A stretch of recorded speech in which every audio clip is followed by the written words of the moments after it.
chers amis du Petit Ballon, nous voici en compagnie de Jean-Michel. Bonjour à tous, bonjour Martin. Je ne sais pas si vous avez remarqué, mais il a de nouvelles lunettes qui lui vont très bien. Bravo Jean-Michel pour ce bel achat. C'est pour mieux vous voir et mieux vous comprendre. Et mieux déguster. Et mieux déguster, parce que oui, voilà, le nez il est là, mais les yeux faiblissent. mais non. Alors, on va voir quelque chose qu'on a déjà bu. Oui, il y a très longtemps, on avait proposé un Irancy et c'est vrai que la famille Colino, c'est le top d'Irancy d'une part. Et ce qu'il y a de bien, c'est qu'ils vinifient les différentes parcelles et qu'ils vendent ces parcelles. Et donc la dernière fois, nous avons dégusté Palotte, qui était une parcelle un petit peu est-sud-est, avec une structure un peu plus dure. Et là, j'ai choisi une parcelle qui est sud. Côte de Moutier, voilà, et qui se trouve au milieu. Alors, si un jour vous avez la chance, peut-être connaissez-vous Irancy, merveilleux village au milieu d'un cirque. Et donc, cette parcelle. Donc, on est en Bourgogne, à côté de Chablis. Chablis, côté d'Auxerre. Et on a cette cuvette avec des cerisiers et des vignes. Absolument magnifique. Les Côtes de Moutier, c'est comme ça. Je vous défie d'aller vendanger, parce que c'est dur. Moi, ça me ferait du bien peut-être. Mais voilà. Et donc, Anita, Jean-Pierre et Stéphanie. Et Stéphanie vinifie les vins depuis 2001. Donc, il y a en plus cette touche féminine. Et puis, la particularité d'Irancy, évidemment, le cépage principal, 92% ici, c'est le pinot noir. Mais il y a aussi un cépage qui nous rappelle l'époque romaine, qui s'appelle le César, qui est autorisé à Irancy à partir du moment où il ne dépasse pas un certain pourcentage. Et dans cette cuvée-là, nous en trouvons 8%.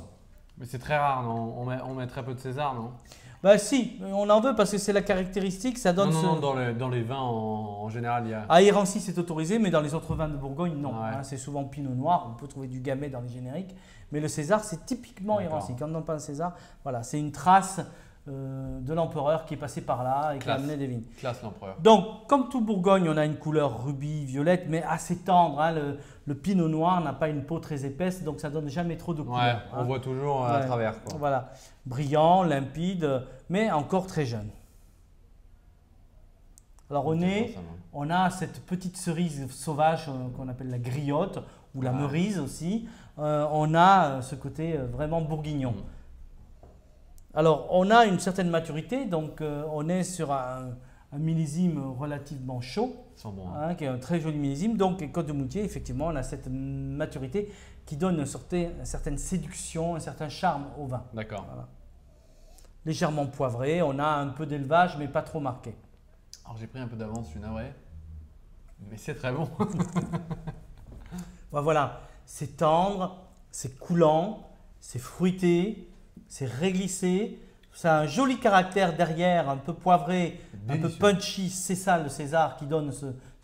Voilà un très joli Bourgogne. C'est délicieux ça. Et effectivement, c'est des Bourgognes dans l'air du temps. Irancy, effectivement, pendant des années, on a négligé ce petit Bourgogne local, etc. C'est ce que maintenant, on commence à goûter des choses. Et Colino, descendant de la famille Soufflot qui a… grande famille Soufflot qui a fait le Panthéon.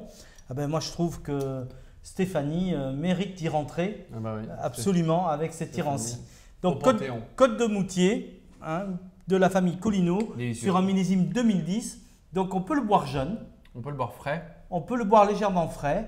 Viande blanche, rôti, des jus, c'est merveilleux. Viande rouge aussi si on veut.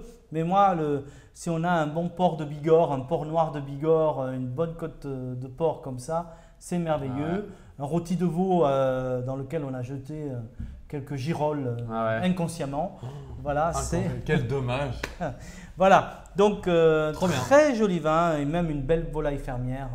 C'est parfait. Délicieux. Et puis j'aime bien cette finesse. Il y a quand même une féminité dans ce vin. Voilà. Merci à la famille Colino et particulièrement à Stéphanie. Et retrouvez les vidéos de Jean-Michel dans les cuves que je vais vous remettre en avant là, très vite. J'ai tourné dans la cuve. Et merci à vous Jean-Michel. Bonne dégustation. Et bonne fin du mois de mai.